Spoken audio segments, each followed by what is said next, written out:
خدائے قدوس کے زندہ جلالی بابرکت پر فضل نام میں ایک بار پھر آپ کو میرا سلام۔ میرا نام ایسٹر ہارون ہے اور ہر روز خدا کا زندہ کلام لے کر آپ کے سامنے آتی ہوں۔ ہم مل کر خدا کے پاک کلام کی تلاوت بھی کرتے ہیں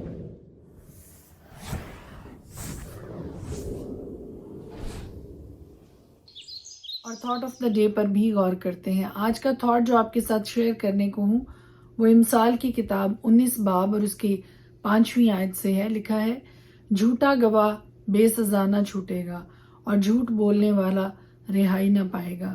اور پھر 9ویں آیت کہتی ہے، جھوٹا گواہ بے سزا نہ چھوٹے گا اور جو جھوٹ بولتا ہے فنا ہو جائے گا۔ ایک ہی آیت کو 2 بار بیان کیا گیا ہے۔ پہلی بار 5ویں آیت میں کہا گیا ہے کہ جھوٹا گواہ بے سزا نہ چھوٹے گا۔ لوگ بڑی آسانی کے ساتھ جھوٹی گواہی دینے کے لیے تیار ہو جاتے ہیں، لیکن خدا کا پاک کلام یہ سکھاتا ہے مجھے، آپ کو، ہم سب کو، کہ جھوٹا گواہ بے سزا نہ چھوٹے گا۔ اور یہ ایک بار نہیں 2 بار بتایا گیا ہے، 5ویں آیت اور 9ویں آیت امثال کی کتاب اس کے 19 باب میں، کہ جھوٹا گواہ بے سزا نہ چھوٹے گا۔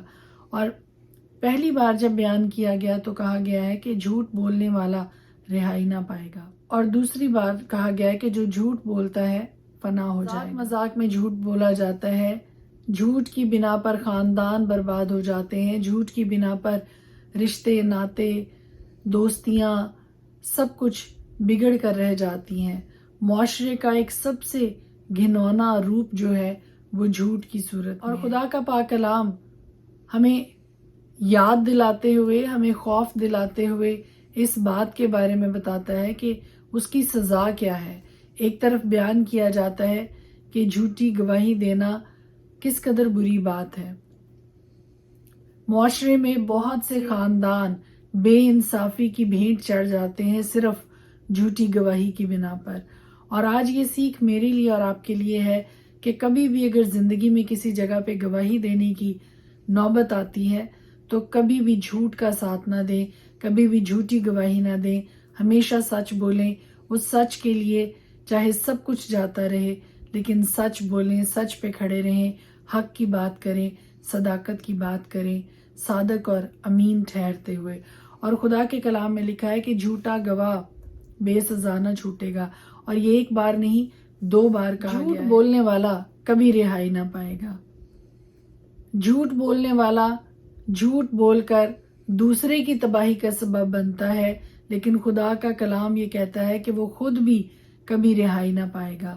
وہ ایک قید میں بند ہو جاتا ہے جو اس جھوٹ بولنے کی وجہ سے وہ نظر نہ آنے والی سلاخیں اس کے ارد گرد کھڑی ہو جاتی ہیں اور اس کو ہمیشہ کی اس قید میں بند کر دیتی ہیں جس سے وہ رہائی نہیں پا سکتا جب تک کہ وہ توبہ نہ کرے، معافی نہ مانگے خدا کے حضور۔ خدا کے پاک کلام میں سے آج ہم پڑھیں گے یسایہ کی کتاب اس کا 24 باب۔ دیکھو، خداوند زمین کو خالی اور سرنگوں کر کے ویران کرتا ہے اور اس کے باشندوں کو تتر بتر کر دیتا ہے۔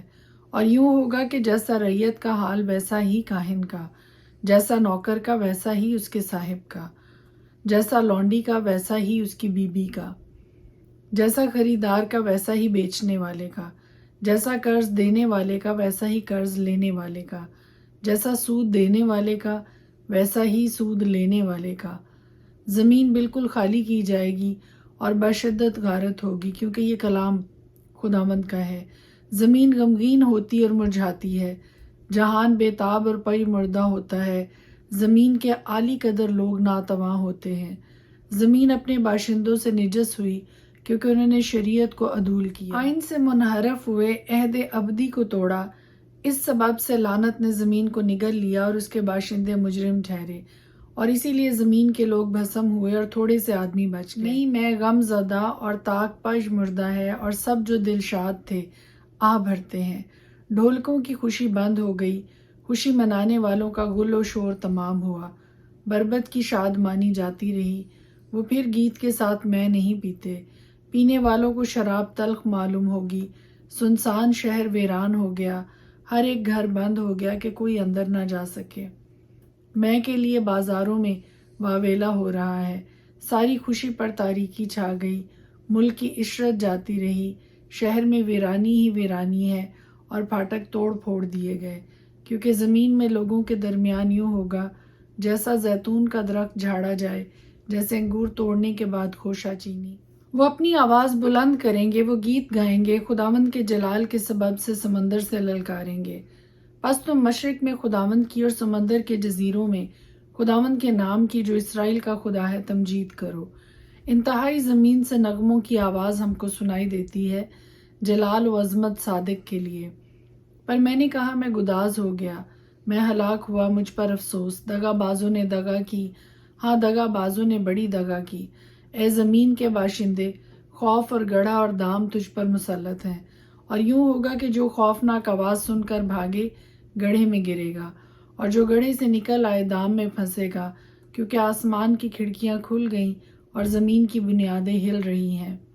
زمین بالکل اجڑ گئی، زمین یکسر شکستہ ہوئی اور شدت سے ہلائی گئی، وہ متوالے کی مانند ڈگمگائے گی اور جھونپڑی کی طرح آگے پیچھے سرکائی جائے گی، کیونکہ اس کے گناہ کا بوجھ اس پر بھاری ہوا، وہ گرے گی اور پھر نہ اٹھے گی۔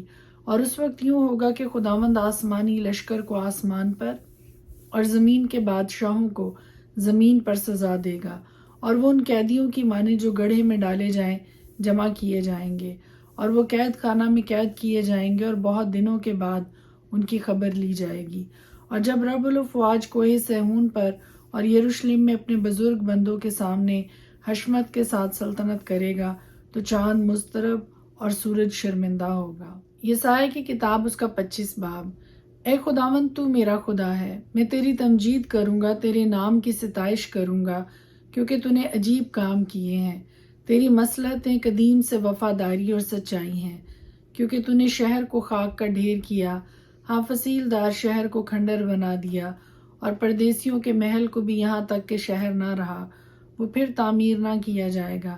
اس لیے زبردست لوگ تیری ستائش کریں گے، اور ہیبت ناک قوموں کا شہر تجھ سے ڈرے گا، کیونکہ تو مسکین کے لیے کلا اور محتاج کے لیے پریشانی کے وقت ملجا، اور آندھی سے پناہ گاہ اور گرمی سے بچانے کو سایہ ہوا۔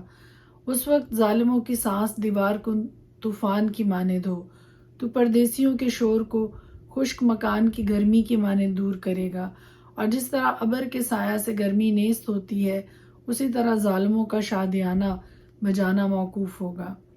اور رب الافواج اس پہاڑ پر سب قوموں کے لیے فربہ چیزوں سے ایک ضیافت تیار کرے گا، بلکہ ایک ضیافت تلچھٹ پر سے نتری ہوئی مے سے، ہاں فربہ چیزوں سے جو پر مغز ہوں، اور مے سے جو تلچھٹ پر سے خوب نتری ہوئی ہو۔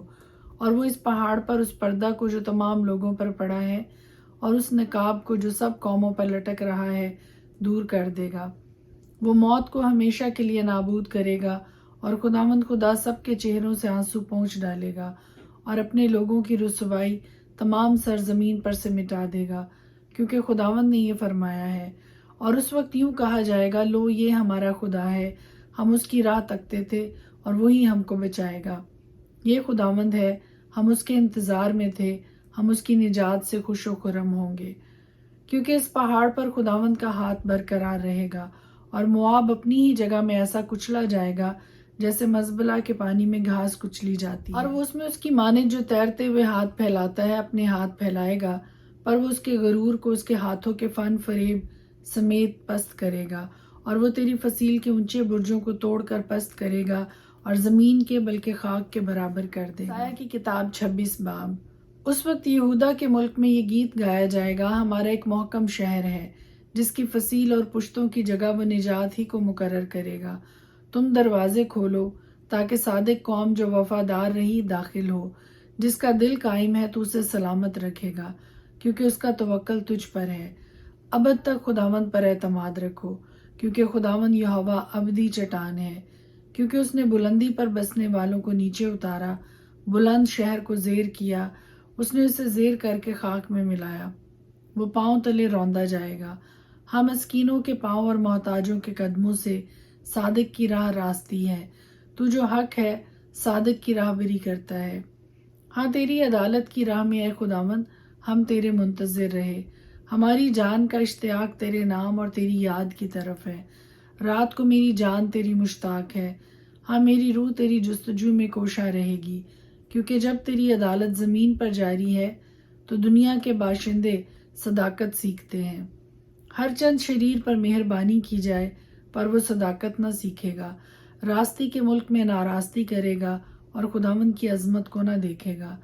اے خداوند تیرا ہاتھ بلند ہے پر وہ نہیں دیکھتے، لیکن وہ لوگوں کے لیے تیری غیرت کو دیکھیں گے اور شرمسار ہوں گے، بلکہ آگ تیرے دشمنوں کو کھا جائے گی۔ اے خداوند تو ہی ہم کو سلامتی بخشے گا، کیونکہ تو ہی نے ہمارے سب کاموں کو ہمارے لیے انجام دیا ہے۔ اے خداوند ہمارے خدا، تیرے سوا دوسرے حاکموں نے ہم پر حکومت کی ہے، لیکن تیری مدد سے ہم صرف تیرا ہی نام لیا کریں گے۔ وہ مر گئے پھر زندہ نہ ہوں گے، وہ رحلت کر گئے پھر نہ اٹھیں گے، کیونکہ تو نے ان پر نظر کی اور ان کو نابود کیا اور ان کی یاد کو بھی مٹا دیا ہے۔ اے خداوند تو نے اس قوم کو کثرت بخشی ہے، تو نے اس قوم کو بڑھایا ہے، تو ہی ذوالجلال ہے، تو ہی نے ملک کی حدود کو بڑھا دیا ہے۔ اے خداوند وہ مصیبت میں تیرے طالب ہوئے، جب تو نے ان کو تعذیب کی تو انہوں نے گریہ زاری کی۔ اے خداوند تیرے حضور میں ہم اس حاملہ کی مانند ہیں جس کی ولادت کا وقت نزدیک ہو، جو دکھ میں ہے اور اپنے درد سے چلاتی ہے۔ ہم حاملہ ہوئے، ہم کو درد ذہ لگا، پر پیدا کیا ہوا ہوا۔ ہم نے زمین پر آزادی کو قائم نہیں کیا، اور نہ دنیا میں بسنے والے ہی پیدا ہوئے۔ تیرے مردے جی اٹھیں گے، میری لاشیں اٹھ کھڑی ہوں گی۔ تم جو خاک میں جا بسے ہو، جاگو اور گاؤ، کیونکہ تیری اوس اس اوس کی مانند ہے جو نباتات پر پڑتی ہے، اور زمین مردوں کو اگل دے گی۔ اے میرے لوگوں، اپنے خلوت خانوں میں داخل ہو اور اپنے پیچھے دروازے بند کر لو، اور اپنے آپ کو تھوڑی دیر تک چھپا رکھو جب تک کہ غضب ٹل نہ جائے، کیونکہ دیکھو خداوند اپنے مقام سے چلا آتا ہے تاکہ زمین کے باشندوں کو ان کی بد کرداری کی سزا دے، اور زمین اس خون کو ظاہر کرے گی جو اس میں ہے، اور اپنے مقتولوں کو ہرگز نہ چھپائے گی۔ خدا کے پاک کلام کے پڑھے اور سنے جانے پر اس کی خاص برکت ہو، آمین۔